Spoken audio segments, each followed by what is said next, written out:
Welcome students. पिछले lecture में हमने कैरेक्टरिस्टिक ऑफ सीआई फ्यूल पढ़ा था। ठीक है, उसमें जो कैरेक्टरिस्टिक्स थे जैसे flash point, fire point, viscosity, इन सब के बारे में पढ़ लिया। ठीक है, आज का हमारा टॉपिक है डोप्स, या इसको दूसरा टर्म देते हैं जिसको बोलते हैं एडिटिव्स। अब जैसा आप देख रहे हैं कि इसका नाम एडिटिव्स लिखा हुआ है, मतलब something is added to the fuel. और इसे क्यों ऐड करते हैं, तो उसका रीज़न है to improve combustion performance. What is combustion performance? Anti knock effect.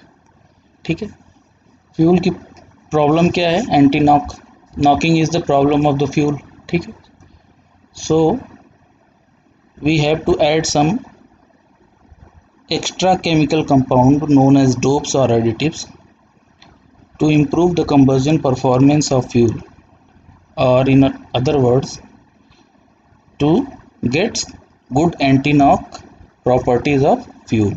ठीक है, तो ये हो गया डोप का मिलाने का रीज़न कि डोप्स हम क्यों यूज़ करते हैं। अब जो डोप्स यूज़ करते हैं उनकी कुछ रिक्वायरमेंट है। ठीक है, ऐसा तो नहीं कुछ भी फ्यूल में मिला देंगे, उनकी कुछ रिक्वायरमेंट है। वो रिक्वायरमेंट जो केमिकल कंपाउंड फुलफिल करते हैं उनको हम उसमें स्मॉल क्वांटिटी में मिक्स करते हैं और फ्यूल की परफॉर्मेंस को बढ़ाते हैं। ठीक है, तो first is it must be effective in desired reaction. ठीक है, तो सबसे प्राइमरी मोटो क्या है? नॉक रेजिस्टेंट होना चाहिए। मिलाते ही इसलिए हैं। ठीक है, तो सबसे पहला रिक्वायरमेंट क्या होना चाहिए कि ये नॉक रेजिस्टेंट होना चाहिए, मतलब नॉकिंग टेंडेंसी ऑफ फ्यूल को कम करना चाहिए। ठीक है, second one is it should B soluble in the fuel. अगर सॉल्युबल नहीं होगा, अलग अलग रहेगा, तो कोई फ़ायदा ही नहीं है। तेल और पानी जैसे आप मिलाते हैं, ठीक है, तो ऐसा कंडीशन नहीं होना चाहिए। It must be completely soluble in the fuel under all conditions। ठीक है, ऐसा नहीं कि टेम्परेचर और प्रेशर वेरी कर रहा हो तो वो एडिटिव जो है वो सेपरेट हो जाए फ्यूल से। ठीक है, third point is it should be stable in storage and have no adverse effect on fuel stability. बहुत सिंपल रीज़न है ये, आप खुद ही समझ सकते हैं। जब फ्यूल तो कहीं स्टोर किया जाता है, ठीक है, और उसमें एडिटिव आपने मिला दिया, तो ऐसा ना हो कि फ्यूल एडिटिव मिलाने की वजह से थोड़े टाइम बाद डिटेरिएट हो जाए या उसकी अपनी प्रॉपर्टीज़ ख़राब होने लगे, तो ऐसा नहीं होना चाहिए। ठीक है, fourth point is it should be in the liquid phase at normal temperature and volatile to give rapid vaporization in the manifold. मतलब जो फ्यूल की प्रॉपर्टीज़ थी, फ्यूल की प्रॉपर्टीज़ क्या था? इजी टू वेपराइज, तो कुछ ऐसी ही प्रॉपर्टी एडिटिव्स की भी होनी चाहिए, क्योंकि फ्यूल जब कंबसन चैम्बर में जाएगा तो वो वेपराइज होगा, तो अगर एडिटिव वेपराइज नहीं होगा तो वो फ्यूल से अलग हो जाएगा। ठीक है, तो एडिटिव भी फ्यूल के साथ ही वेपराइज होना चाहिए। ठीक है, या फ्यूल के साथ ही वेपोरेट होना चाहिए। और लास्ट पॉइंट है it must not produce harmful deposit. मतलब कुछ ऐसा डिपॉजिट नहीं बनाए ये ऑयल में मिलाने के बाद जो कि हार्मफुल हो ह्यूमन के लिए। ठीक है, या इंजन के लिए, दोनों केस में हार्मफुल नहीं होना चाहिए, क्योंकि हैंडलिंग नॉर्मली ह्यूमन करते हैं और ये कंबसन चैम्बर में जाता है, तो वहाँ पे इसका कोई केमिकल रिएक्शन इंजन हार्डवेयर के साथ नहीं होना चाहिए। और ये कंबसन चैम्बर के सरफेस पे डिपॉजिट नहीं होना चाहिए, ये भी एक। ठीक है, तो ये सारे इसकी प्रॉपर्टीज़ हैं। तो डोप्स का मतलब ये हुआ कि those compound which can improve the anti knock properties of the fuels. ठीक है, और इनके आपने रिक्वायरमेंट्स देख लिए। चलिए नेक्स्ट टॉपिक पे चलते हैं। अब कुछ एग्जाम्पल हैं, ठीक है। जैसे डोप के एग्जाम्पल जो हैं वो, एक एग्जाम्पल है टेट्रा एथिल लेड या टेल, शॉर्ट में बोलते हैं, ये नाम ज़्यादा फेमिलियर है, टेल, टेट्रा एथिल लेड, ठीक है। ये एसआई इंजन में यूज़ होता है। पहले कुछ दिन पहले, अब तो नहीं, या आपने कहीं कहीं पेट्रोल टंकी पे देखा होगा लेड फ्री पेट्रोल, ऐसा लिखा रहता था, लेड फ्री पेट्रोल।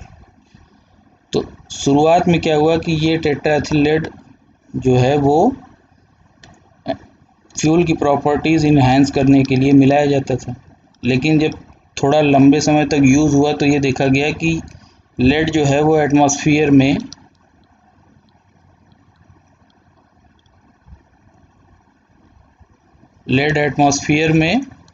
आने लगा। जब कंबस्जन एमिशन होता था, ठीक है, तो जो लेड रहता था वो लेड एटमॉस्फेयर में धीरे धीरे धीरे धीरे आने लगा और लेड की क्वांटिटी एटमॉस्फेयर में बढ़ने लगी, जिससे लंग्स कैंसर की संभावना बहुत बढ़ गई, ठीक है। या यूँ कहिए कि ह्यूमन हेल्थ पे इसका बहुत बैड इफेक्ट आने लगा, ठीक है। तो इसको फिर बाद में बैन कर दिया गया, तो फिर बाद में ये लिखा गया लेड फ्री पेट्रोल, ठीक है। सेकंड जो डोप है वो टीएमएल या टेट्रा मिथाइल लेड। हाँ, ये तो ह्यूमन का मैंने बता दिया कि ह्यूमन पे क्या इफेक्ट आता है। सेकंड इफेक्ट आता था इसका इंजन पे, ठीक है। तो इंजन पे इसका क्या इफेक्ट था, ये इंजन के अंदर जो लेड डिपॉजिट होता था, ठीक है, उसको थोड़ा थोड़ा रोकता था, ठीक है। Second one is tetramethyl lead, इसकी भी प्रॉपर्टीज़ ऐसे ही हैं, लेकिन ये एथाइल लेड से थोड़ा ज़्यादा स्टेबल है, क्योंकि यहाँ मेथिल ग्रुप है, यहाँ एथिल ग्रुप है। आपको पता ही है मेथिल में और एथिल में ऐसे कुछ होता है, ठीक है। तो ये सैचुरेटेड है, इसलिए ज़्यादा स्टेबल है। थर्ड है एथिल फ्लोराइड, ठीक है। एथिल फ्लोराइड में क्या था कि ये नाम है, सब आपको थोड़ा याद रखना है, ये भी नॉकिंग टेंडेंसी रिड्यूस करता है, ठीक है। सारे डोप्स का एक ही काम है। और जब लेड जो है ये ऑलरेडी जो है स्पार्क प्लग पे डिपॉजिट होता है, जो फ्यूल होता है उसमें ऑलरेडी थोड़ा बहुत लेड होता है, ठीक है। तो जब स्पार्क प्लग पे लेड डिपॉजिट होता है तो इसको रोकने के लिए या तो टेट्राएथिल लेड यूज़ करते हैं, लेकिन इसका अपना नुकसान है, ठीक है। तो इसकी जगह हमने फिर इथाइल डाई ब्रोमाइड यूज़ करना शुरू कर दिया, इथाइल डाई ब्रोमाइड, ठीक है। पहले तो ये मिलाया गया, लेकिन इसका इफ़ेक्ट ये देखा गया कि ये ह्यूमन हेल्थ पे कुछ ज़्यादा ही हार्मफुल है, इसलिए इसकी जगह फिर हम एथाइल डाई ब्रोमाइड यूज़ करना शुरू कर दिए, ठीक है। ये एसआई इंजन के कुछ डोप्स हैं, ठीक है।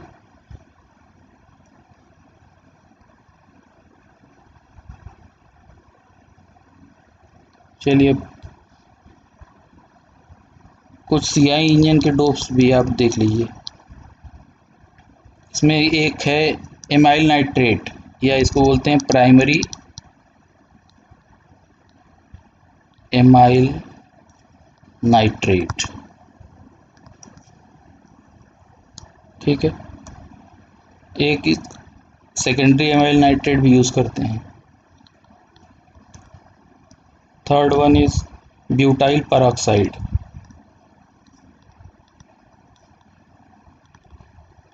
तो ये तीनों डोप्स हैं जो सीआई फ्यूल में यूज़ होते हैं, ठीक है। और टेट्राएथिल लेड, टेट्रामेथिल लेड और एथिल फ्लोराइड, ये नॉर्मली एसआई में यूज़ होते हैं, ठीक है। तो ये आप ध्यान रखिएगा, नाम आपको याद होना चाहिए। डोप्स का आपको पता ही है कि it can improve the anti knock properties. सबसे मेजर प्राइमरी यही काम है और यही काम ही करता है, ठीक है। और नाम आपको याद होने चाहिए, क्योंकि जब भी आप डेफिनेशन लिखेंगे तो उसके साथ एक दो एग्जाम्पल आपको लिखना पड़ता है। चलिए नेक्स्ट टॉपिक देखते हैं, इनहिबिटर्स। इसका मतलब होता है रोकना, कोई ऐसा कंपाउंड जो किसी चीज़ को रोक रहा है, ठीक है, या कम कर रहा है, ठीक है। तो क्या होता है ये ये basically these are the antioxidants, क्योंकि आप जब फ्यूल रखेंगे, ठीक है, तो वो धीरे धीरे ऑक्सीडाइज होने लगता है। ये नेचर की प्रॉपर्टीज है, जितने भी नेचुरल चीज़ें होती हैं, ऑल द नेचुरल, जितने भी नेचुरल चीज़ें होती हैं वो सब ऑक्सीडाइज होती हैं धीरे धीरे, ठीक है। तो फ्यूल भी धीरे धीरे ऑक्सीडाइज होता है, और ऑक्सीडाइज होके ये डिपॉजिट बनाता है, या यूँ कहो कि कुछ गमी टाइप का कुछ चिपचिपा सा पदार्थ बना के प्रेसिपिटेट होता है। तो अगर इनहिबिटर्स मिला देंगे हम फ्यूल में, ठीक है, तो वो इसी का फॉर्मेशन रोकता है, ठीक है, गमी फॉर्मेशन रोकता है। और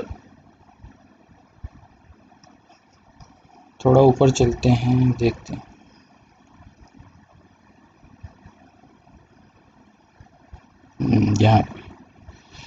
यहाँ पे हमने आपको बताया था कि ये सब नाम है, ठीक है, हाइड्रोकार्बन फैमिली के नाम, ठीक। तो यहाँ पे देखिए ओलेफिन यहाँ लिखा हुआ है, ठीक है। और ओलेफिन की ये टेंडेंसी होती है कि ये सबसे ज़्यादा गमी डिपॉजिट बनाता है, सबसे ज़्यादा गमी डिपॉजिट बनाता है, ठीक है। मतलब बहुत आसानी से ऑक्सीडाइज हो जाता है, या यूँ कहो फ्यूल में जो ओलेफिन होता है वो सबसे आसानी से ऑक्सीडाइज होके गमी डिपॉजिट बनाते हैं, ठीक है।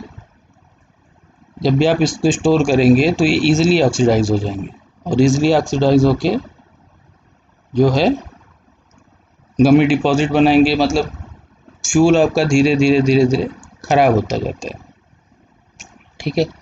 तो कोशिश करते हैं कि ये कम से कम हो फ्यूल में, सबसे पहली बात, सबसे कम से कम हो फ्यूल में। और जब आप फ्यूल स्टोर करते हैं तो फ्यूल के अंदर आपस में केमिकल रिएक्शन चलते रहते हैं, उसको आप रोक नहीं सकते। उसी को रोकने के लिए हमने इनहिबिटर्स का यूज़ किया ताकि कम से कम ओलेफिन बने, ठीक है।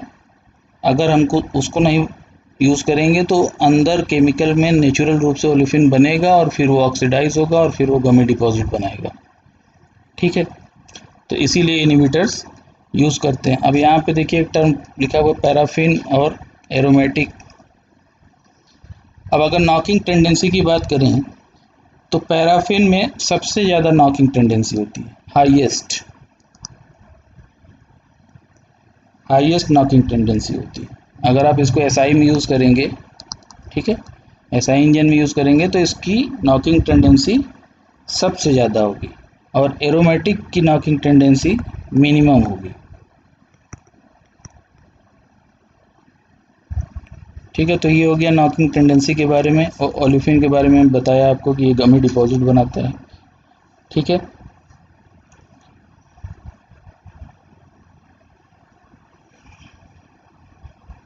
चलिए नेक्स्ट अपने आखिरी स्लाइड पे चलते हैं, ठीक है। यहाँ पे भी वही लिखा हुआ है, formation of olefins peroxide, ठीक है। Olefins peroxide are responsible for gum formation, ये आपको बता दिया। इनहिबिटर्स का एग्जांपल है बेंजिल एमिनोफिनॉल, और 1 लीटर पेट्रोल में 1 cc मिलाया जाता है, ठीक है। तो ये आपके नाम हो गए, आपको याद रखना है क्या करता है इनहिबिटर्स, मैंने आपको बता दिया, ठीक है।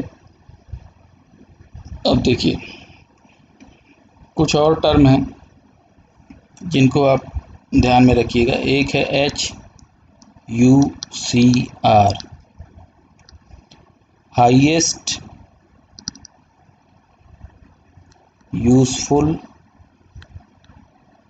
Compression ratio, highest useful compression ratio, या इन शॉर्ट बोलते हैं HUCR। ठीक है, कंप्रेशन रेशियो आपको पता है, यूजफुल का मतलब पता है, हाईएस्ट का मतलब पता है। ठीक है, तो कोई भी फ्यूल, ऐसा नहीं कि कोई भी फ्यूल जो आप यूज़ कर रहे हैं उसके लिए कोई भी कंप्रेशन रेशियो सेट कर देंगे। ठीक है, एक कंप्रेशन रेशियो ऐसा आता है जिसके बाद ये फ्यूल नॉक करने लगता है। ठीक है, मतलब नॉकिंग प्रोड्यूस करने लगता है। जैसे आपका पेट्रोल इंजन है तो उसके लिए आपका कोई कंप्रेशन रेशियो डिफाइन है। ठीक है, वो आपको पता ही है कितना होता है। डीजल इंजन है, उसके लिए कंप्रेशन रेशियो डिफाइन है। अगर ये पेट्रोल इंजन का आपने कंप्रेशन रेशियो बढ़ा के डीजल इंजन के बराबर कर दिया और आपने उसमें पेट्रोल यूज़ किया, ठीक है,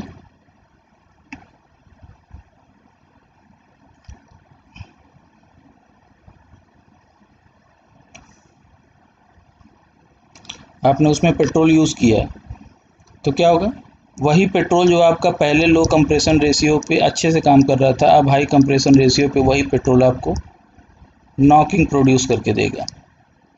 ठीक है, तो हाईएस्ट यूजफुल कंप्रेशन रेशियो जो मैंने बताया है वही इसका डेफिनेशन है। It is the highest useful compression ratio at which the engine can be operated without undergoing knocking under specific conditions या अंडर नॉर्मल कंडीशंस। ठीक है, क्लियर हुआ है हाईएस्ट कंप्रेशन रेशियो, इसको आप ध्यान में रखिएगा। ठीक है, अब एक टर्म आता है motor octane number. Motor octane number, in short इसको बोलते हैं MON। ठीक है, जैसे ऑक्टेन नंबर था वही ये भी है, इसके साथ मोटर एक टर्म जुड़ा हुआ है। इसका मतलब ये हुआ कि जब इंजन को एक्सेस लोड और एक्सेस स्पीड, मतलब बहुत लार्ज लोड हो या हाई लोड हो और हाई स्पीड हो, ठीक है, इस समय पे जो हम ऑक्टेन नंबर मेज़र करते हैं, ठीक है, या एंटी नॉक प्रॉपर्टीज़ जब मेज़र करते हैं, ठीक, इसको बोलते हैं मोटर ऑक्टेन नंबर। ठीक है, मोटर ऑक्टेन नंबर क्या हो गया, octane number under large load and high speed. एक होता है RON, इसको बोलते हैं रिसर्च ऑक्टेन नंबर। ठीक है, रिसर्च ऑक्टेन नंबर। MON और RON ये दोनों अपोजिट हैं। ये क्या था, लार्ज लोड पे था और हाई स्पीड पे था। ये क्या होगा, स्मॉल लोड और लेस स्पीड। ठीक है, तो अगर नॉर्मल कंडीशंस में, अगर हम माइल्ड कंडीशन में यूज़ करेंगे, मेज़र करेंगे तो उसको हम RON बोलेंगे। अगर सीवियर कंडीशन में मेज़र करेंगे तो उसको हम MON बोलेंगे। ठीक है, RON और MON ये क्लियर हुआ आपको। एक टर्म होता है फ्यूल सेंसिटिविटी। इसको ऐसे डिफाइन करते हैं RON minus MON, research octane number और मोटर ऑक्टेन नंबर के डिफरेंस को हम बोलते हैं फ्यूल सेंसिटिविटी। ठीक है, ये सारे फार्मूले हैं, आपको ध्यान रखना है थोड़ा। Next term is anti knock index. Anti knock index ये एवरेज होता है, RON और MON का एवरेज होता है। ठीक है, RON और MON का एवरेज होता है एंटी नॉक इंडेक्स। तो ये छोटे छोटे टर्म थे जो हमने आपको बता दिया। ठीक है, अब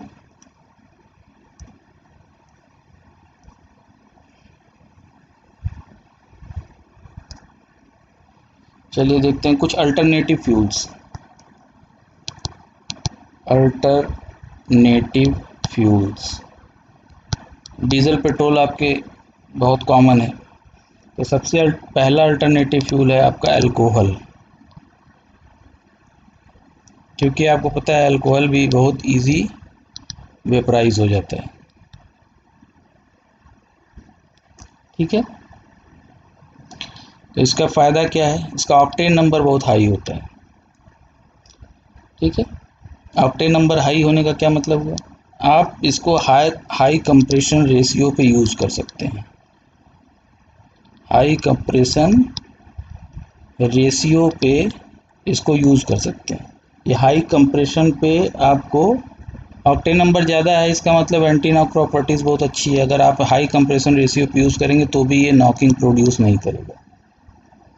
ठीक है, सबसे इम्पॉर्टेंट यही है, ऑक्टेन नंबर ज़्यादा होता है और हाई कंप्रेशन पे यूज़ कर सकते हैं। सेकेंड वन इज़ आप इसको लैब में मैन्युफैक्चर कर सकते हैं। ठीक है, आप इसको अल्कोहल को लैब में मैन्युफैक्चर कर सकते हैं। ठीक है, थर्ड, इसका एमिशन जो होता है ये बहुत कम होता है। ठीक है, लेस एमिशन प्रोड्यूस करता है ये। अगर पेट्रोल से इसकी तुलना करें तो ये पेट्रोल के मुकाबले भी कम एमिशन प्रोड्यूस करता है। ठीक है, फोर्थ,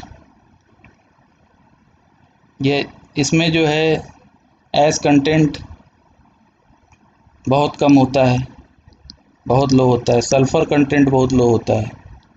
ठीक है, ये सारे एडवांटेज हैं इसके।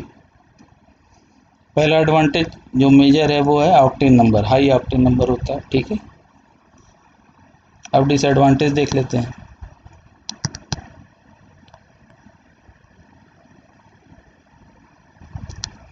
What are the disadvantage of alcohol. सबसे पहला डिसएडवांटेज है इसकी कैलोरीफिक वैल्यू बहुत कम होती है। बहुत कम का मतलब विद रिस्पेक्ट टू पेट्रोल। ठीक है, बहुत कम का मतलब विद रिस्पेक्ट टू पेट्रोल। ठीक है,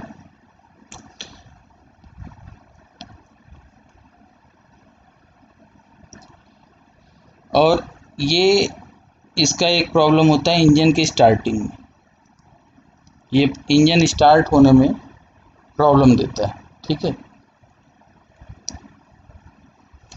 थर्ड, इसको जो है आप प्योर फॉर्म में स्टोरेज की प्रॉब्लम होती है,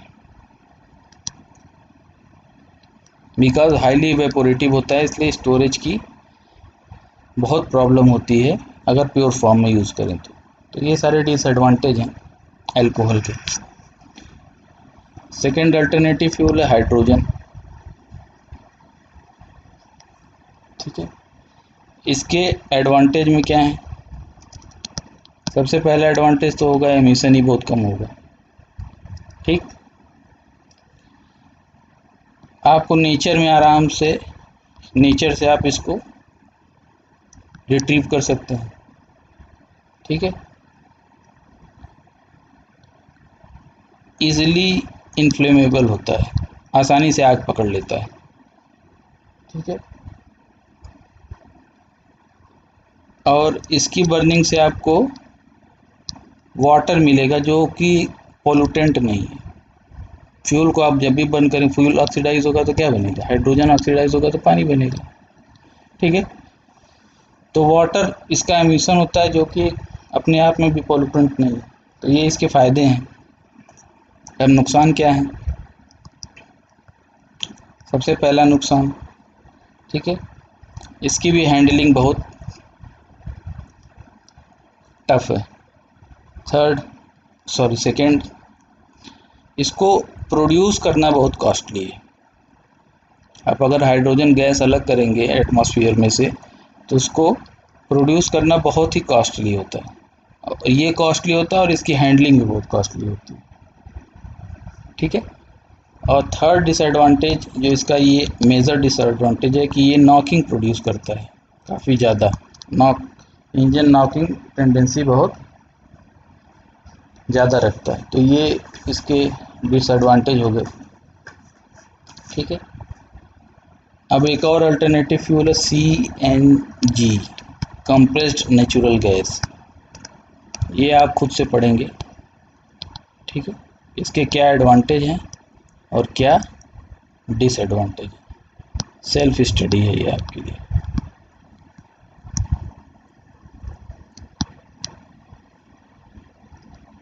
ठीक है। थोड़ा बहुत बता देते हैं कि इसमें क्या मिक्सचर किसका किसका होता है, इथेन और मीथेन का, और कभी कभी इसमें थोड़ा बहुत प्रोपेन भी मिलाया जाता है। Normally it is a mixture of ethane and methane. इसमें इथेन ज़्यादा होता है और मीथेन बहुत कम होता है, उससे भी कम कभी कभी प्रोपेन। ठीक है।